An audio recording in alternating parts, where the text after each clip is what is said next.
राजस्थान के शहर उदयपुर में आज कांग्रेस का 3 दिन का नव संकल्प शिविर ख़त्म हो गया है और ख़त्म होने से पहले राहुल गांधी ने अपने खिताब में आरएसएस और बीजेपी को आड़े हाथों लिया। वहीं कांग्रेस अध्यक्ष जिन्होंने इसके आखिर में सबसे भाषण दिया, उन्होंने कहा कि 2 अक्टूबर से हम भारत जोड़ो यात्रा शुरू करेंगे। हमारे बीच हमारे साथ हैं एक सीनियर सहाफ़ी जनाब प्रकाश भंडारी जी। हम प्रकाश भंडारी जी से पूछते हैं कि उन्होंने 3 दिन में क्या महसूस किया, कांग्रेस के लिए क्या रास्ते हैं और वो जो पैनल्स के अलग अलग प्रेस कॉन्फ्रेंस हुई उनसे उनको क्या चीज़ें मिली। जी प्रकाश भंडारी जी, देखिए, ये संकल्प शिविर की शुरुआत जो है, या ज़रूरत कैसे पड़ी, सबसे बात इस बात को देखना पड़ेगा क्योंकि हालिया जो विधानसभा के चुनाव हुए थे उसमें कांग्रेस का जो परफॉर्मेंस था, जो प्रदर्शन था, वो बड़ा निराशाजनक, बहुत ही उसके बारे में कह सकते हैं डिसअपॉइंटिंग था। उसके बाद पूरी पार्टी में कवायद शुरू हुई कि साहब हम लगातार हार रहे हैं चुनाव, और जब जो देश की सबसे पुरानी पार्टी है वो ऐसी स्थिति में पहुंच गई है कि उसे रिजुविनेट करना, उसको वापस ठीक करना और नए सिरे से उसको खड़े करने की ज़रूरत पड़ गई। तो जब सारे लीडरान, सारे लोगों में, पूरे देश के अंदर जहाँ जहाँ प्रदेश कांग्रेस है वहाँ एक बात चली और इसमें कहा कि एक बात हमें मिलना चाहिए और मिलकर एक चिंतन करना चाहिए, सोच शुरू करनी, इंट्रोस्पेक्शन की ज़रूरत है कि इस पार्टी को कैसे रिवाइव किया जाए, कैसे इसे वापस मजबूती दी जाए, कैसे इसको वापस अपने पैरों पर खड़ा किया। प्रकाश जी, आपको फौरी तौर पे क्या महसूस हुआ कि इससे कुछ फ़ायदा होने वाला है कांग्रेस को? देखिए, सबसे बड़ी बात है कि राजनीतिक पार्टियाँ हैं, जो पॉलिटिकल पार्टीज होती हैं, उनके लिए हर दिन नया होता है, हर दिन नए होते हैं और एक राजनीतिक पार्टी का, एक पॉलिटिकल पार्टी का दूसरी पॉलिटिकल पार्टी से मुकाबला रहता है और वो हर पॉलिटिकल पार्टी जो है तो वो अपने जो सामने वाली पार्टी उससे आगे निकलना चाहती है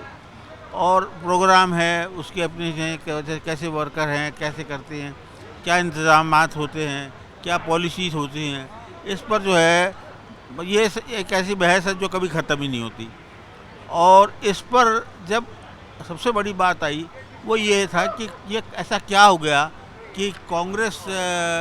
जो है वो किसी तरीके से भी चुनावी दंगल के अंदर टिक ही नहीं पा रही थी।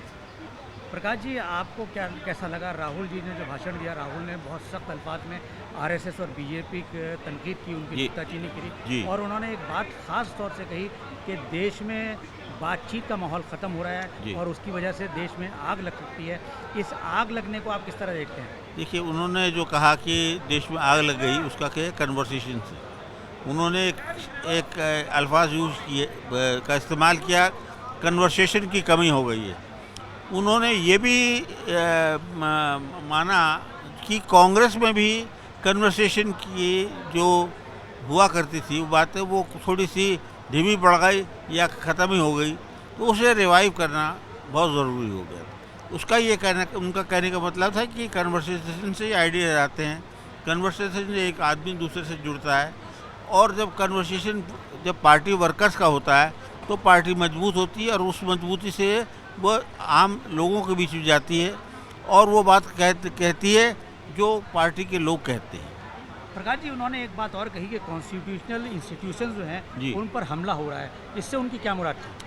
देखिए, राहुल जी ने न सिर्फ कॉन्स्टिट्यूशनल इंस्टीट्यूशन की बात कही, बाकी सारे जो इंस्टीट्यूशंस हैं, जो डेमोक्रेसी के हमारे यहाँ समझे कि खंबे होते हैं, उन सब पर जो उनका जो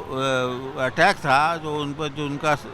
मुझे उनकी मंशा थी वो कहने की कि ये बीजेपी जो है, जैसे जितना जो पॉलिटिकल यूज़ होता है, जो सियासी गैर इस्तेमाल, मतलब जो इस्तेमाल का तरीका सियासी इस्तेमाल कर रहे हैं राहुल गांधी, वो सियासी इस्तेमाल जो है वो आरएसएस और बीजेपी मिलके कर रहे हैं और उसमें जो है सोच ये है कि इसे जो डेमोक्रेटिकली जो इंस्टीट्यूशंस हैं उसे किसी तरह तबाह किया जाए और तबाह करने का एक तरीका उन्होंने निकाला। और सबसे बड़ी बात जो है कि वो सरकारी एजेंसियों का इस्तेमाल